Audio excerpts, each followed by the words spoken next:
going to take for Sen to get back into this game, I think. So TLO needs to be extra careful. Sen here is actually starting to still remacroing, but TLO way far ahead, still above by 10 SCVs here. He's got to be careful with this dropship. The Queen's attacking it. The dropship lowering to 62 health right here. That's about 1/3 of its original HP. And meanwhile, some speedlings rushing across the other side of the map, looking to do some damage here. The Thor ship needs to be careful about all these Queens. Is TLO too distracted though, as the speedlings making its way into his natural expansion? He could lose this Thor. He could lose the dropship and the Thor while these speedlings are attacking the SCVs. Is he going to lose it? He loses the Thor and the dropship. TLO allowing Sen to get back into this game, and the speedlings here. Oh, TLO desperately trying to wall in, but Sen making his way into the main with the speedlings. Gonna continue to attack the Zerglings, but the Hellions now have the pre-igniter upgrade, but several SCVs dropping. And oh my goodness, Sen is getting back into this game. I would have thought for sure that was GG, but somehow Sen pulling the cat out of the bag has killed several SCVs. The harvester count now, the gap has been narrowed to 32 under 37, and I just don't know. I think at this point the game might just have resetted to a balanced position. I just don't see how TLO could have his advantage after losing the dropship and the Thor. That's like everything he's been saving up. That's like his entire army. So I think right now the game has reset to a very balanced state. TLO really needs to be careful. I would actually put a bunker right here rather than here. This is still a gap that the speedlings can exploit. Now there are 5 Hellions coming across the map. They do have the infernal pre-igniter upgrade, so we'll see what kind of damage he's going to be able to do. He's going to have to maneuver around these Queens and burn those speedlings down, but there are so many speedlings. Is he going to be able to get any drones with these 2 Hellions back here? He does see the Roach Warren as well. Hellions get 2 drone kills, but he does see the Roach Warren, so I think that's going to be a good idea that he did get in there and scouted that off, so he knows that there are roaches that are going to be on the way. But look at this, Sen hiding his technology right in the middle of his 2 bases. He has a Spire and an Infestation Pit going down already. Somehow Sen is just going insane after losing all of those drones. He already has a Spire and Infestation Pit. That's incredible, ladies and gentlemen, for a Zerg player to be able to catch up that quickly. And the speedlings now are starting to counter those Hellions pretty well. We also have another hatchery going up at the 9 o'clock base. Now, are these speedlings going to run in? Oh my goodness, the little one needs to wall this off. This is like the 2nd time he's been denied the wall. He should have walled so much earlier.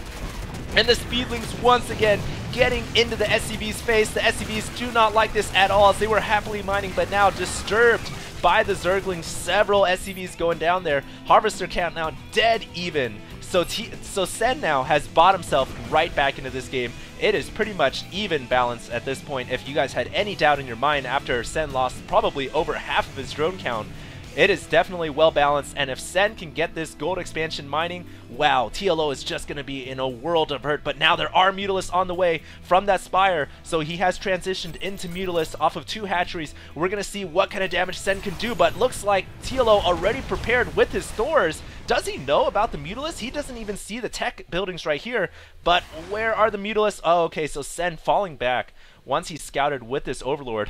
Almost going down there too. He saw the 2 Thors right there, and he knows right away, not going to do any damage with my Mutalisks. So I'm going to switch over and try to attack. Looks like he's going to try to attack the natural expansion production tab, also showing 2 Infestors on the way. Nice play from Sen, reacting perfectly to the Thors, getting the Infestors down, and he should be researching the mind control, or I should call it NP, Neural Parasite. He should be researching that right now if he wants a good shot at taking out TLO. And keep in mind, guys, the series so far is 2-3 in favor of Sen, so Sen is up 3 games, TLO is up 2 games, and so he's down 1. Easy math right there.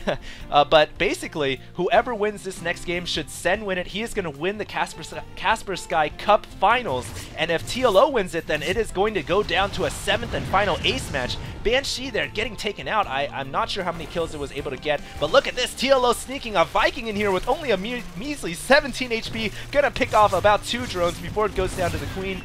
and the Mutalisks still have been unable to affect any kind of critical damage because of the fact that TLO's got a bunch of Thors in position on the map. Now these Mutalisks are going to come in and try to pick off some SCVs. Let's keep an eye on that Harvester count. They are not dropping. I haven't seen any SCVs drop yet. And it looks like, well, I'm not sure why the Harvester count didn't drop there. I definitely saw a couple SCVs go down. Probably, there we go. So I guess it updates maybe once a minute. 55 under 60 there.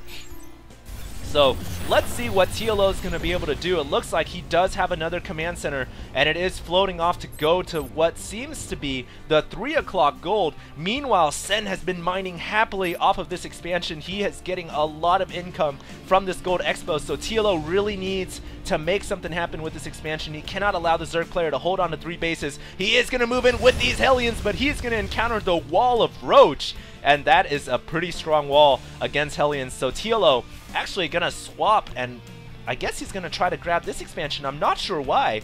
I think it would be in his best interest to grab this gold because of the fact that it's much further away from the Zerg. He'll be able to defend it more easily, I think. But hey, it's TLO, man. He knows what he's doing. He's throwing up another command center as well. The original command center is still kind of floating over, finally making its way here, lumbering across the entire huge map known as Desert Oasis. TLO also bringing all of his stores from his main and natural to defend this expansion. He knows that the next big battle is going to occur right here, somewhere between the 2 bases of the Zerg and the Terran, and so he needs to defend this with all that he's got.